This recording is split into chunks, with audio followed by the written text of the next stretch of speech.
Lysander Spooner's No Treason, the Constitution of No Authority, Part 16. On general principles of law and reason, the treaties, so-called, which purport to be entered into with other nations by persons calling themselves ambassadors, secretaries, presidents, and senators of the United States, in the name and in behalf of the people of the United States, are of no validity.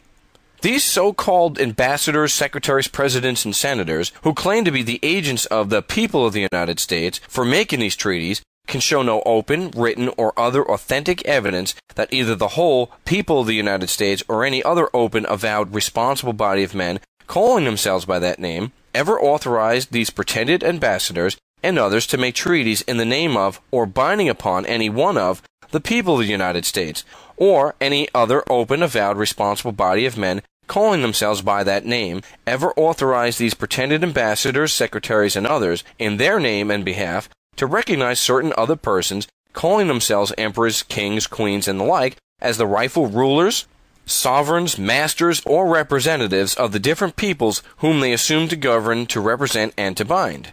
The nations, as they are called, with whom our pretended ambassadors, secretaries, presidents, and senators profess to make treaties, are as much myths as our own. On general principles of law and reason, there are no such nations. That is to say, neither the whole people of England, for example, nor any open, avowed, responsible body of men calling themselves by that name ever, by any open, written, or other authentic contract with each other, form themselves into any bona fide, legitimate association or organization, or authorize any king, queen, or other representative to make treaties in their name or to bind them, either individually or as an association by such treaties.